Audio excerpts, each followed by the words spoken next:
सामाजिक न्यायाची खरी शिकवण ही भारतीय संविधानातून मिळत असल्यामुळे राज्यातील सर्व शासकीय औद्योगिक प्रशिक्षण संस्था व तांत्रिक विद्यालयांमधील संविधान मंदिराचे लोकार्पण संपन्न झाले। ही अत्यंत गौरवाची बाब असून महत्त्वाचा प्रसंग आहे।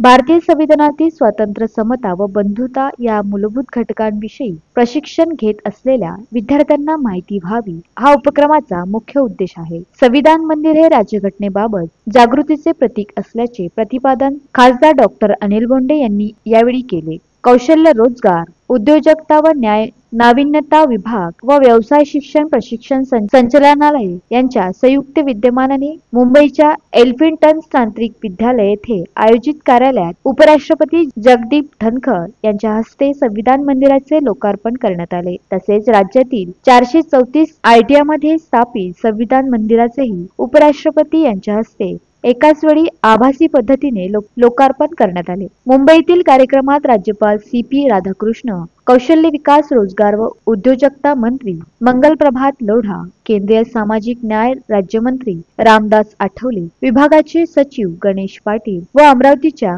ITI मधील कार्यक्रमात आमदार सुलभात खोडके, महसूल सह उपायुक्त संजय पवार, प्रभारी उपसंचालक संजय बोरकर यावेळी उपस्थित होते। यावेळी मुंबईच्या एल्फिन्स्टन तांत्रिक विद्यालय येथील संविधान मंदिराचे उपराष्ट्रपती जगदीप धनखड यांच्या हस्ते उद्घाटन होत असलेल्या कार्यक्रमाचे थेट प्रक्षेपित करण्यात आले। डॉक्टर बोंडे म्हणाले की सन 1947 ला देश स्वतंत्र झाल्यावर लोकांना याचे कर्तव्य, अधिकार या संबंधी व्यवस्थापन तसेच सार्वभौम समाजवादी धर्मनिरपेक्ष लोकशाही गणराज्य घडवण्यासाठी भारतीय संविधानाची निर्मिती करण्यात आली। भारतरत्न डॉक्टर बाबासाहेब आंबेडकर यांचे संविधान निर्मितीमध्ये खूप मोठे योगदान आहे। विद्यार्थ्यांनी विद्यार्थी दशेत असताना भारतीय संविधान वाचून यातील मूल्य, अधिकार आणि कर्तव्य, न्यायव्यवस्था, घटनेतील कलमे आदी संदर्भात माहिती करून घ्यावी। तसेच याचा वापर लोकहितांसाठी कसा करता येईल यासाठी जाणीवपूर्वक प्रयत्न करावे। भारत हा लोकशाही प्रधान देश असून लोकशाहीच्या बळकटीकरणासाठी तरुणांनी योगदान देणे आवश्यक आहे।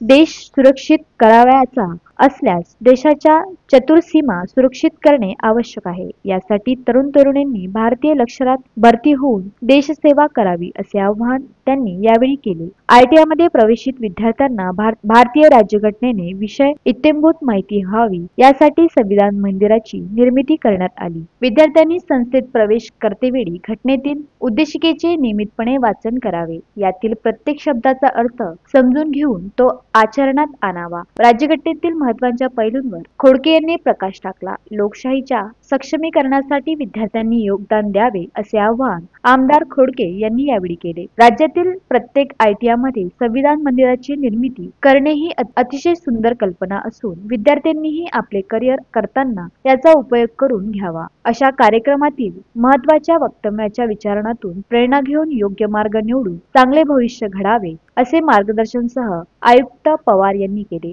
विद्यार्थ्यांनी भारतीय संविधानाचे नियमित वाचन करून त्यातील स्वातंत्र्य, समता व बंधुता या घटकांचा आपल्या व्यक्तिमत्व विकासासाठी उपयोग करावा। विद्यार्थी दशेत असताना चांगल्या गुणांचा अंगीकार करून मिळालेल्या संधीचे सोनं करावं, उत्तम करिअर घडवावं असे मार्गदर्शन उपसंचालक बोरकर यांनी अध्यक्षीय भाषणातून केले। यावेळी उपस्थित सर्वांद्वारे भारतीय संविधानातील उद्देशिकेचे वाचन करण्यात आले। कार्यक्रमाचे सूत्रसंचालन पल्लवी वैद्य यांनी केले तर निलेश रोंघे यांनी उपस्थितांचे आभार मानले। या कार्यक्रमाला शासकीय औद्योगिक प्रशिक्षण संस्थेतील सर्व शिल्प निदेशक, शिक्षक वृंद, कर्मचारी तसेच प्रशिक्षणार्थी विद्यार्थी-विद्यार्थिनी मोठ्या संख्येने उपस्थित होते। Uttam Brahmanwadi, the sting operation news, Amravati. The sting operation news, सत्याचे दुसरे नाव, अन्यायावर लेखणीचा घाव।